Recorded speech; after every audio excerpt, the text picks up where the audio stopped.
What's up with it? You watching the Bang Bummer TV. And yeah, we about to check out this video from the YouTube channel Culture Covered. And the title is 25 Years Later, Supreme McGriff finally reveals who shot 50 Cent. Yeah, man, that's a fool with it, man. I ain't gonna lie, I thought 50 Cent, the dude that shot him, got hit like he got hit, but he no longer breathing, you know what I'm saying? But yeah, man, maybe 50 had the wrong suspect or something, man, who knows, you know what I mean? Yeah, man, it's crazy. Supreme been popping up online a little bit, man. Yeah, man, if you know the history, he really one of them dudes, man. So he probably got some real crazy stories, man, you know what I mean? But yeah, man, I haven't checked out the video. Don't completely know what they talking about, but let's check it out and see what they talking about. But I will never condone or associate with his conduct and behavior on the internet. I let him know men don't argue and beef behind a mic on the internet. Real men move in silence. He's not no tough guy. Like, he's a rapper. So just because you did whatever you did in the streets, you never did nothing. You never was none of that. You was a dude that was doing your little ones and twos, and you became a rapper. You know, I have the resilience to go against anybody. Like, there's nobody that's doing that. Those are the guys that you would choose not to go against at that point. It's in the environment, they got, and it's not him individually, because everybody's greater in their absence than they are in their presence. His aura is stronger than he is. I know they had to have something to do with it, and they come to find out that the dudes who did it was working for Murder Inc.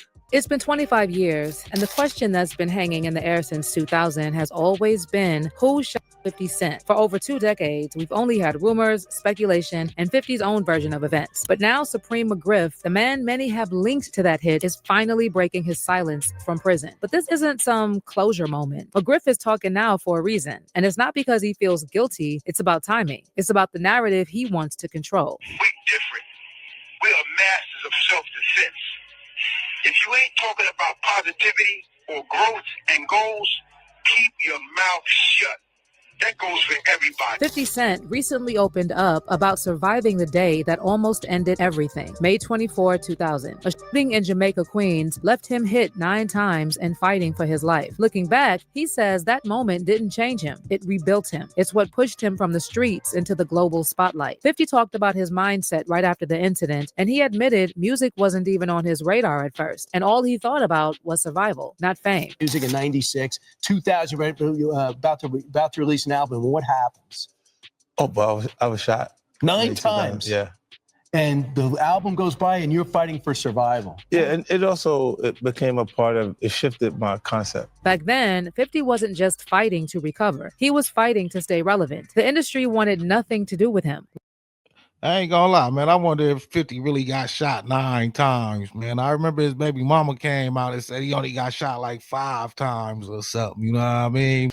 But yeah, y'all think 50 really got shot 9 times, man? Bad business, and doors that were opened suddenly slammed shut. So he built his own lane. With wounds still healing across his face, chest, legs, and hands, he went underground and turned G Unit into a movement. And within 2 years, his grind paid off. Eminem and Shady Records came calling. And in 2003, Get Rich or Die Tryin' dropped. And that's when everything changed. The same man the industry once blackballed was now the biggest name in rap. The numbers, Get Rich or Die Tryin'. We had a short first week, right? And it came back. It was like 830 something thousand records. And I was like, and then we didn't have the decrease that you would have. That meant they undershipped it because there wouldn't be that 60% or that 30% decrease. It would be there for every album. Wasn't there because the following week it came in with a whole nother 800 something thousand. I was on a bus, I was riding. I remember I was like, this is never gonna feel like this again. I knew it. I'm by myself. And back of the bus we was riding, and I said, this is never gonna feel like this again. And I knew to really enjoy the moment.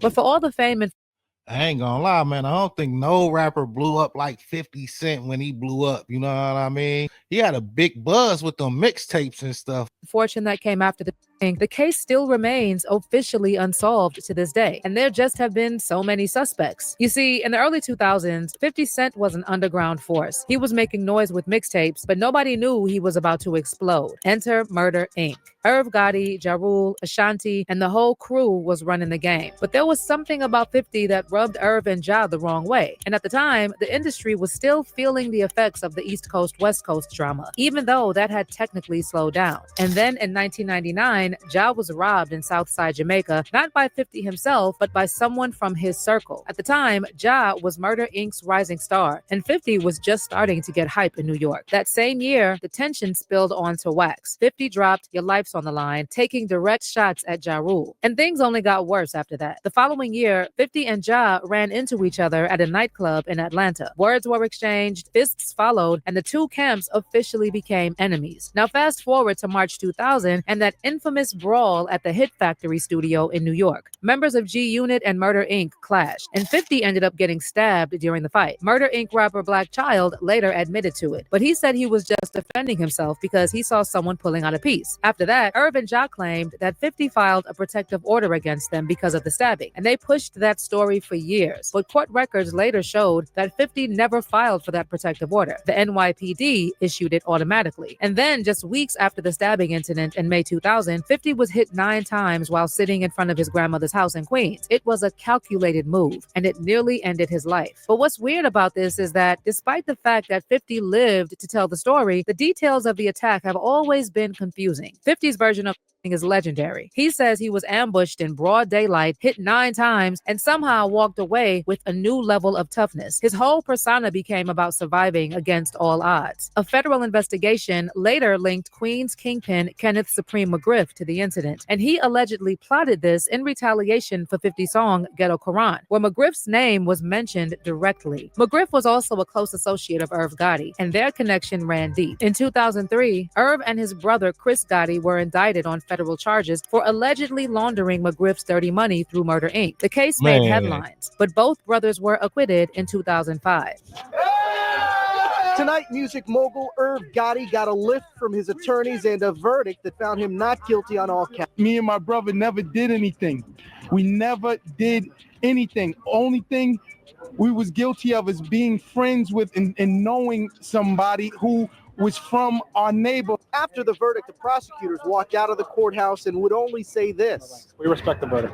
It was a terse statement in contrast to the celebratory mood of Irv Gotti and rap star Ja Rule. Get ready, right away. Coming, the music is coming. Go to the studio right now. You understand? But McGriff was I ain't gonna lie, that's crazy, man. Just basically they connection to the Supreme destroyed their label, man. For real, though. No, they was happy after they beat the case. The damage was crazy, though. Yeah, I don't think Murder Inc. bounced back since, to be honest. Wasn't as lucky as Irv. In 2007, he was charged in a separate case and sentenced to life in prison without the possibility of parole for a double higher substance trafficking and racketeering. But despite the rumors and street talk, neither McGriff nor anyone tied to Murder Inc. was ever charged in connection with 50 Cent's.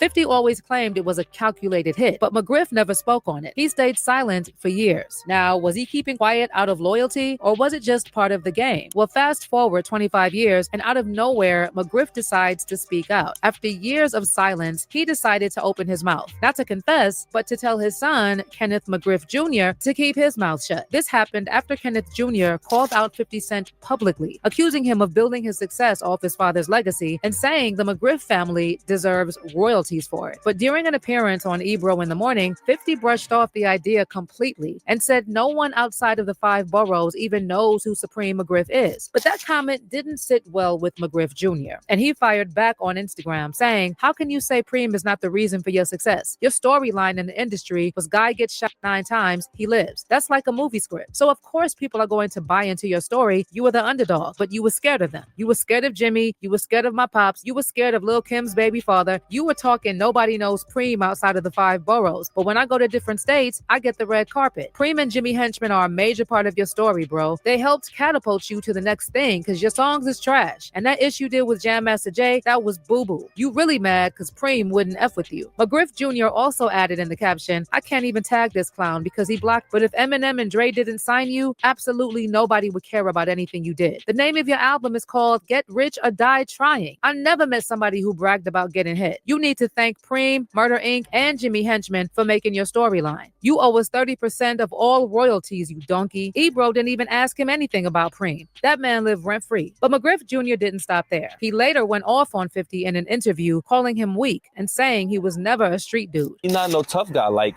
he's a rapper.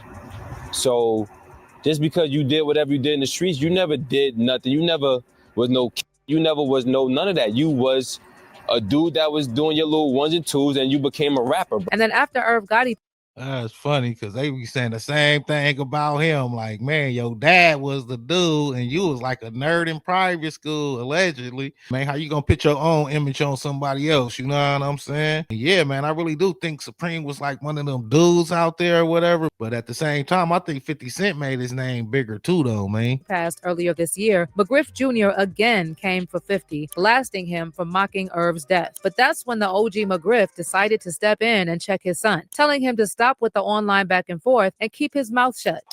Due to recent events, the elevation to a place of peace and rest for my brother and friend, Irv Gotti, and the buffoonish display of my son, Kyle Robertson, I am forced to make a public statement in defense of Irv and his family. I do not indulge in idle chit-chat. When I speak, I have something to say. Kyle Robertson does not speak for Irv or Irv's family, nor does he speak for me or my nephew, Gerald Prince Miller. I was disgusted when I heard about the things he said as far as representing Irv. I let him know men don't argue and beef behind a mic on the internet. Real men move in silence. He had a choice, me or the net. He made his choice. And until he forsakes the clown show, which is the internet, I will never speak or associate with him, especially when he makes veiled threats talking about we. Who is we? Prince and myself do not promote threats of violence. We different. We are masters of self-defense. If you ain't talking about positivity or growth and goals, keep your mouth shut. So after all these years, we finally hear McGriff's voice, but it's far from the reveal we expected. He didn't confess to the shooting. He didn't even admit to anything. Instead, this is about power, legacy, and the control of a story that's always been bigger than the truth. But no matter who pulled the trigger, the aftermath is what really matters. For 50, getting shot was the ultimate story of survival. It became the backbone of his career. That shooting gave him the fuel to create Get Rich or Die Trying, one of the most iconic albums in rap history. The man had 9 lives, and the world was watching him turn that near-death experience into a massive empire. Now, let me know what you think about Supreme McGriff's alleged involvement in the shooting. Do you believe the shooting was strictly retaliation over Ghetto Quran, or is there more to the story? Yeah, man, that's a fool with it, man. Yeah, man, I heard they was tripping off the song a little bit. I heard the majority of Queens was rocking with the song, though. You know what I mean? Even the people that was mentioned in the songs, man. Yeah, man, 50 getting popped up probably was a blessing in disguise, though, man, for real, though. And yeah, like I was saying, man, I don't think nobody came into the game like 50 did, though, man, since 50, though. The way 50 took over the game was crazy. Took over the streets with the mixtapes, then they took over the industry with the big albums. Yeah, it ain't a lot of people did it like 50 coming into the rap game, you know what I mean? And yeah, 50 music don't be popping like that now, but when it was his time, though, man, it definitely was his time, you know what I mean? But yeah, man, let me know what y'all think in the comments. Like, share, and subscribe. You watching the PoPped TV. Thanks for watching. Thanks for supporting. Until next time. All right.